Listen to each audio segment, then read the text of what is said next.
It is sometimes painful to understand the truth, because once we see what God has done, who He is and what He's created, and then we see how far away from Him we are, that distance is disconcerting.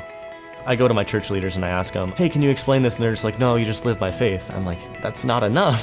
When I would look out at the world and see all of the evil and the corruption, it was really hard for me to understand God's goodness and His sovereignty. Even though I've been raised in a Christian home, it's never been as personal as I would like it to be.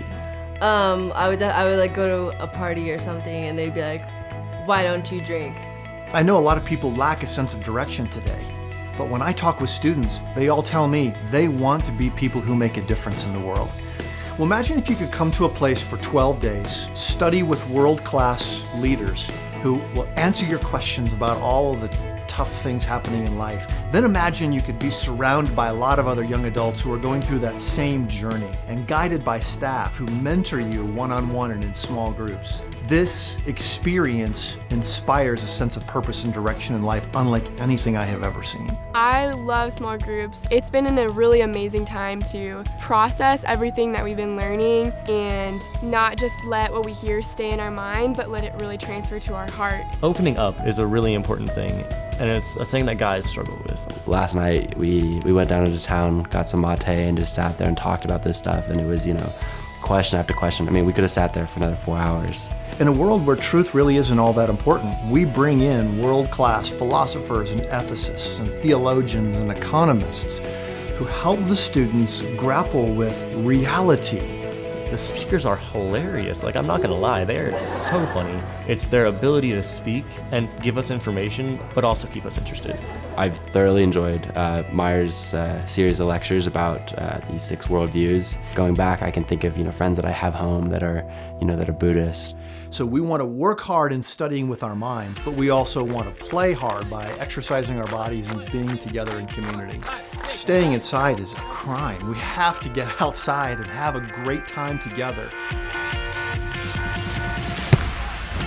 I've loved playing speed volleyball and getting to meet tons of people, and even if you're not good, it's so fun just to mess around and laugh. Remember, wear sunscreen is a lesson I took away from yesterday while playing 5 hours of volleyball. In Colorado Springs, which is where I'm from, Frisbee's a huge thing. I expected everybody to come here and just throw the disc at the ground, but then there are guys that are actually really good, so I got to talk to them about tactics and Frisbee and all this other super nerd stuff that I'm gonna keep going on about because I love it. Laser tag, it was absolutely awesome. When you're with a group of people for an hour and a half on your team, you're working together, they're Killing someone in laser tag, it's just little stuff like that, little bonding moments, or just I think just brings us closer together. You're gonna need concrete steps going home, especially if you're looking to make changes, because the mold of the guy that you were when you left is going to be waiting for you. There's going to be all kinds of pressure to just collapse into normalcy.